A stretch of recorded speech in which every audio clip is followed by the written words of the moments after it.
Hi. Diana, happy lawyer. How are you? It's Sunday night, 8 o'clock. Diana, the happy lawyer time. Yeah, I'm just making up my song as I go along.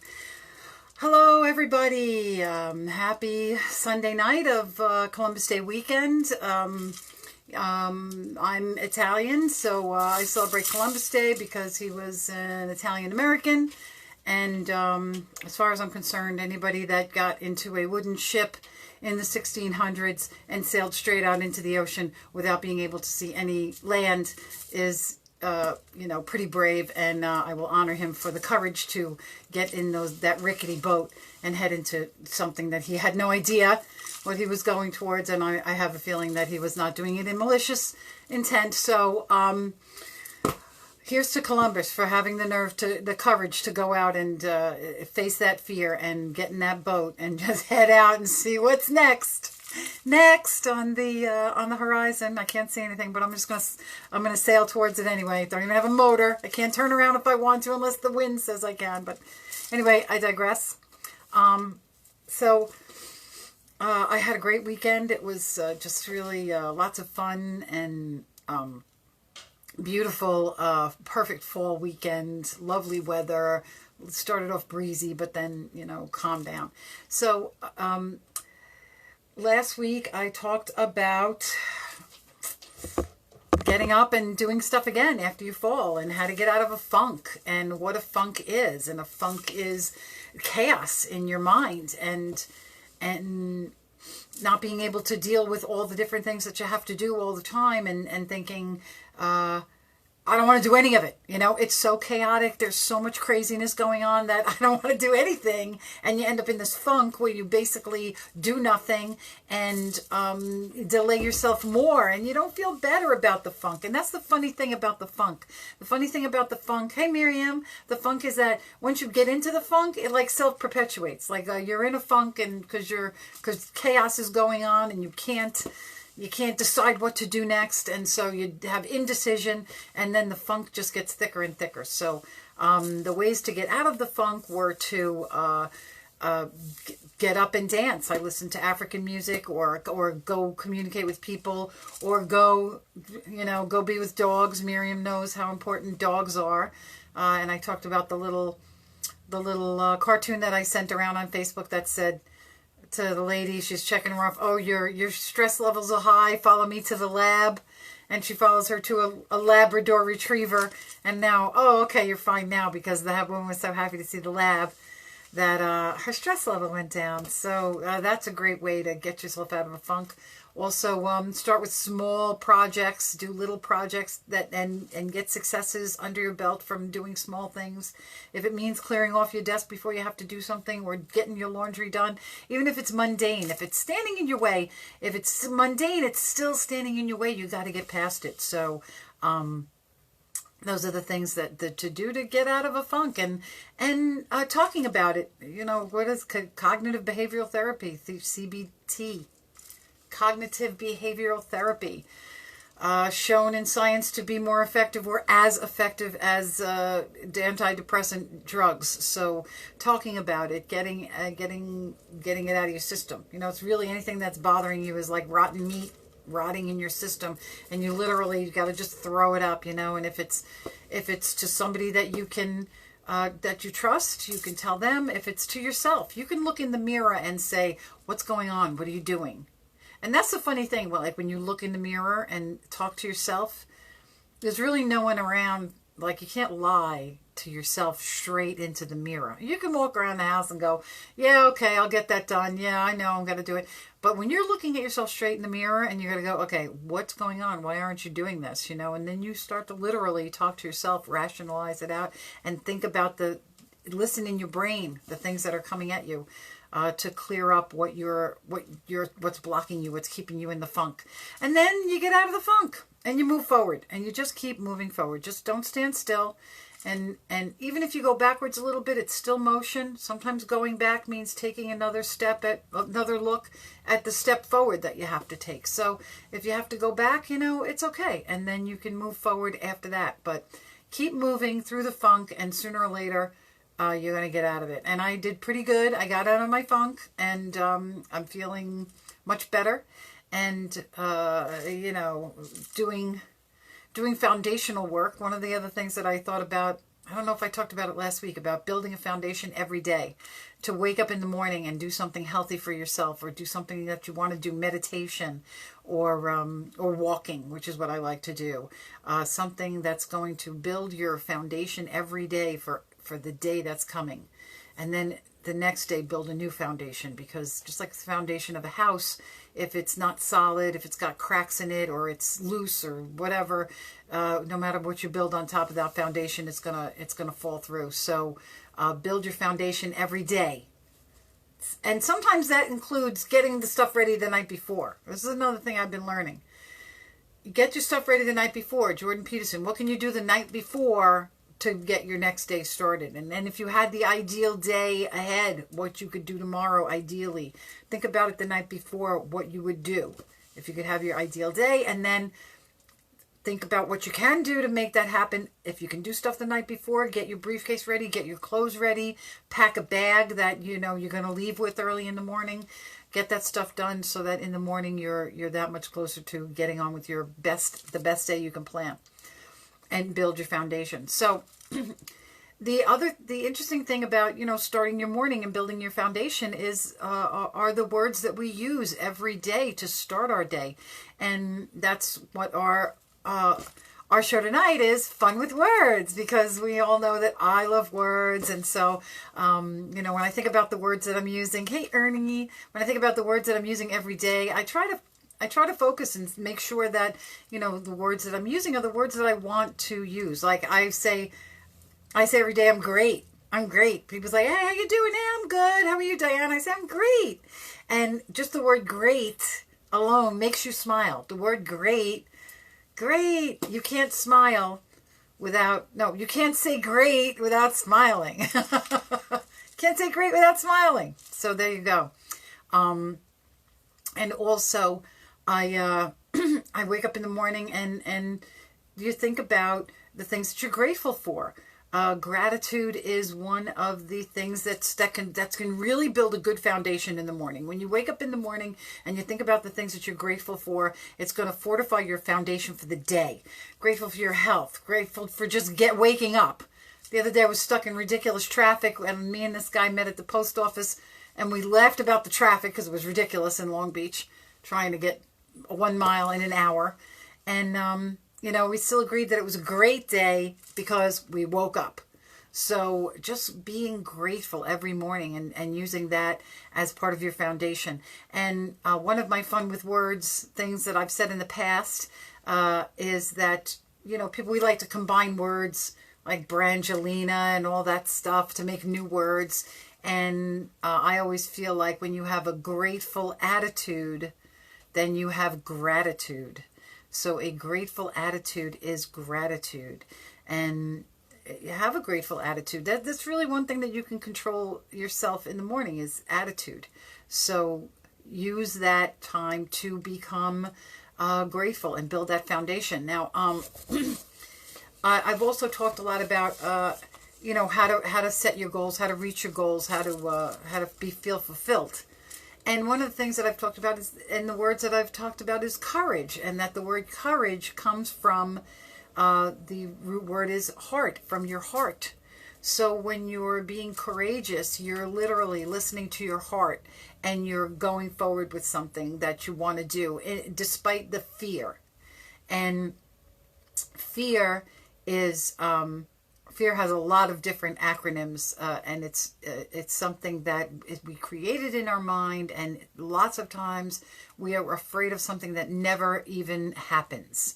And you'll let yourself stop yourself from doing something, be afraid, even though the thing that you feared never came to fruition. It was not even, it was just really just in your mind. So, you know, the only thing you have to fear is fear itself. And a lot of people, Wayne Dyer, and I think he got it from Zig Ziglar. I don't know where Zig Ziglar got it from, but they said the acronym for fear, F-E-A-R, is false evidence appearing real. So false evidence appearing real. It seems like this is something that should be, I can't do that because I don't have enough money, or I don't have the talent, or I don't have the creativity. And that is the false evidence that appears real. And it's the fear that we put up in our minds that stops us from proceeding with the things that our heart wants to follow and be courageous. And being courageous and being brave and full of courage doesn't mean you just blindly go into something like without reason, but it's that you are accepting the fear and going anyway. Against the fear that's in your head, you're going with the courage that's in your heart, from your corazon. So I was trying to do something on the computer, and I hope that it worked. I don't know, but we'll find out in a second. I talked about in the past, and I'm talking about it tonight, that sometimes when you're going after a dream that you're talking to yourself, either through meditation or quietly, we all talk to ourselves. Ernie had an argument with himself today, and he even argued with himself about whether or not it was actually arguing or if it was just a conversation. And it was very funny to hear somebody out loud saying, well, I'm not really arguing, I'm just talking to myself. And it's like, okay, who do you think? Is it a conversation or is it arguing? So that was kind of funny, because we all talk to ourselves. It's not, I don't know, I never argue with myself because I'm always right. That's a conversation. I just, support my own opinion. It's nothing wrong with that. So the things that you desire the most sometimes have to be kept quiet to yourself, because when you talk to other people about what you want to do and what you want to happen, and they'll almost always say, oh, you can't do that. That's not something that you're being unrealistic, and that's not anything that you can accomplish. And so sometimes we have to keep our desires, the things that we want, secret. And I think, it worked. I think it worked. So now these words, in the past when I put up words on the screen, they were always backwards. But I think I got it right. I was able to print backwards the right way. So these two words, secret and sacred.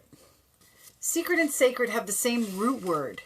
So that means that sometimes when you have something that is sacred and very important to you, like almost like a holy thing, a solemn thing inside of you, you have to keep it a secret. Oh, see, that's my number 4, because I went to the haunted house last night with 4 people. And it was fun. In Hauppauge, the haunted house is fun. Go. So, secret and sacred, 2 words, root words that are similar, that from the same root word, that you have to consider keeping the sacred ideas a secret, because they're only for you sometimes. Sometimes I'll be thinking about something will occur to me, and I'll want to share it with somebody, and then when I get to them, I'll just think, you know what, I'm not going to say anything about that, or I'll forget. And I've had situations happen where I've had like an astonishing idea, revelation, and later on I'm talking about it. It's like, oh, I thought of something amazing this morning. It's like, wait, what was that? But then it disappears because I'm supposed to be keeping it a secret. And I'll realize, okay, if I can't remember it, that means it's just for me. So sometimes the things that are most sacred to you are supposed to be kept a secret.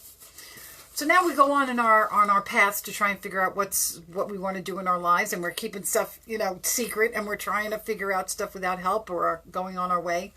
And you hear people like, oh, I'm trying to do this thing, and I'm just sick over it. I'm just getting sick over this thing.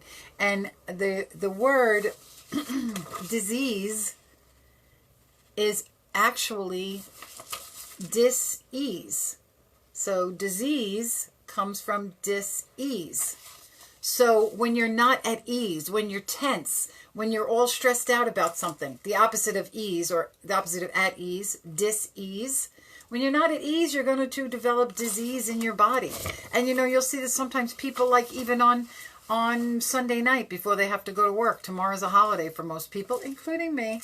And so, I'm very at ease right now tonight. I feel really great. And I don't have to worry about going to work tomorrow. So, but there are people that like literally get sick before they have to go to work. Or some people will get sick before they have to take a test at school, or maybe before an audit. My brother used to talk about, he'd be audited by these people, and he'd come in, and no matter what it did, they'd always find something. So he started just saying, hey, whatever, they're going to find something. So even though he knew it would be uncomfortable, he accepted it. So he was still at ease, even in the uncomfortable situation. So remember, try and stay at ease all the time, because when you have dis-ease, then you get disease in your body.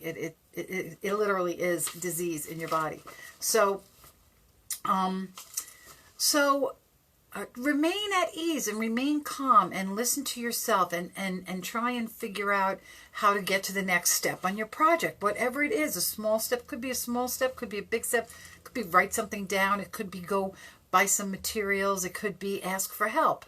But a lot of the times, and I've spoken a lot about the fact that we are in a physical environment. I have curtains here, I have Mardi Gras beads on, my phone is physical. Where is it? I don't even know where it is. There it is. There it is. There it is. My physical phone. I'm going to tap on my phone case. These are all the things that take up space in our world, and they're all made of energy. So these are the things that, yes, if you're going to build a table, you need wood and nails and a hammer. Those are physical things. But most of the stuff that's around us, the open space, also has energy in it. This is not blank. This is not blank space over my head. This is literally vibrational energy making my hair curl. This vibrational energy actually makes my hair curl, if you can believe that. So it's going all over the place. So all of this space, it's like 90%. If you look around, it's 90% open space. And it's from that open space that you can literally get energy. I know it sounds crazy, but ask Nikola Tesla. He knew about it. But the ideas that come into your head, you don't see them until they appear in your head. So where are they coming from?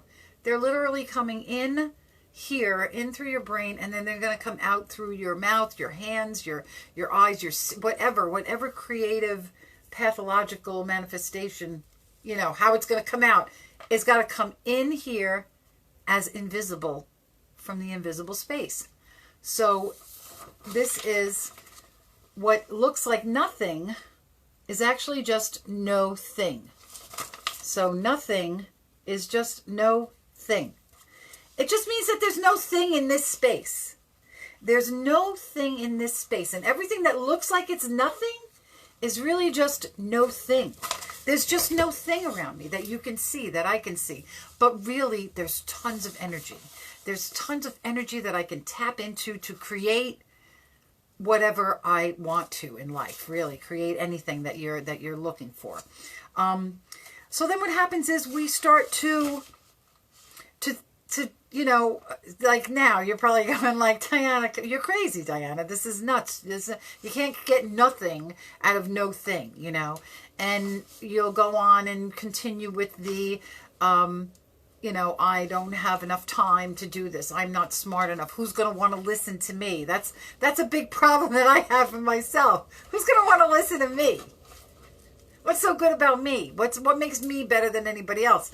Well, there is no better than anybody else. It's just me compared to me. Really, a true success is just doing better today than you did yesterday, and just continuing to move forward to do better every day, and on your own, set your own bar for yourself. Don't compare yourself to other people. I'll never be Tony Robbins. I'll be Diana Gianturco. Well, I'm sure I could garner the, whatever Tony Robbins has manifested in his life, because he was just trying to help people. He started as a salesperson helping people. And now, he became the ultimate whatever life coach. And, he never got one certificate or a thing on the diploma that says he's a certified life coach or anything. Tony Robbins, the biggest life coach in the world, and he doesn't have one certificate. Yet people go, all the way, I have to get a certificate. If I don't have a certificate for life coach, I won't be able to be one. Or, if I don't have an office, or if I don't have something big already set up, or a network, I won't be able to do that. So these are all the things that in our minds, they sound like rational reasons that you can't do stuff. And this is what happens when you rationalize. You're really thinking about rational lies. So rational lies, these are things that they sound reasonable, they sound rational, but they're really like lies. So when you're rationalizing, you're just telling yourself rational lies. Makes sense. Like I've heard somebody says, nothing worse than an excuse than a good excuse. So you have an excuse to do something, but if you have a good excuse to do it, then you're really set. Now you're really hung up on the biggest rational lies are the good excuses why you can't do something. So forget about all of those excuses and stop rationalizing to yourself. And you have to, continue on and just try and move forward into the thing that you think is bigger. Your dream has to be bigger than you. It has to be, or else it's not going to be like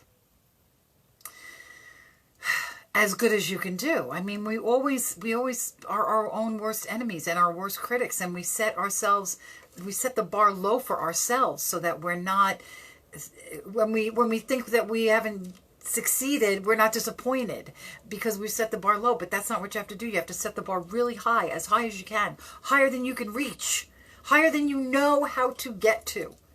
And then just keep trying and keep going, one little step at a time. You just go, go, go. And then what seems like, this is my favorite, and that's what got me started this week. What seems like is impossible is actually I'm possible. This is my new favorite word for the week.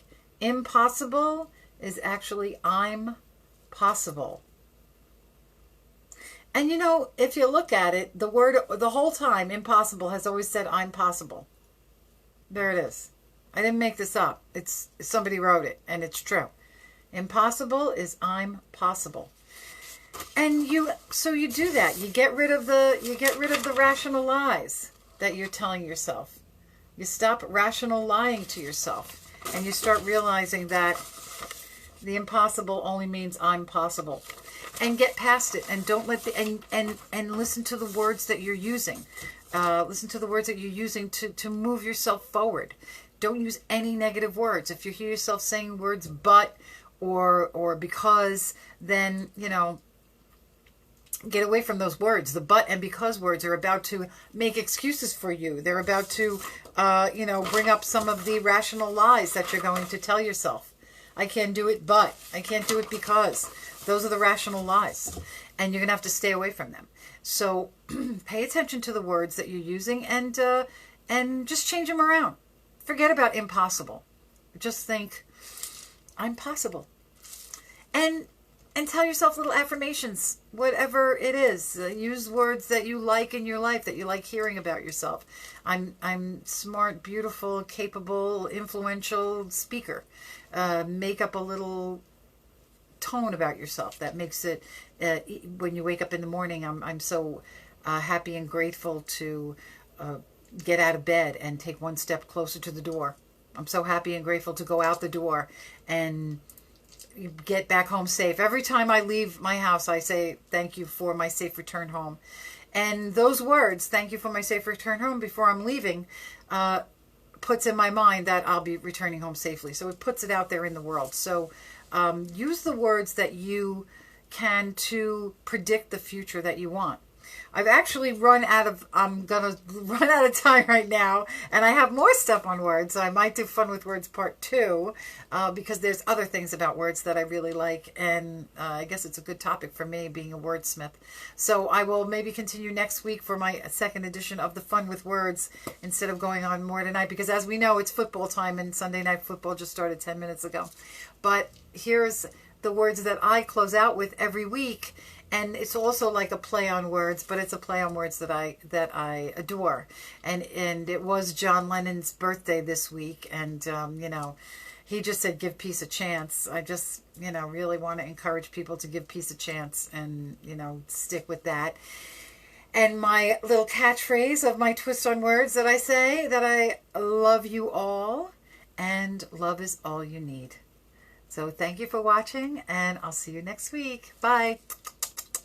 Bye, everybody. Have a great week, great and grateful week, and enjoy your day off tomorrow if you're doing that. Bye. Love you.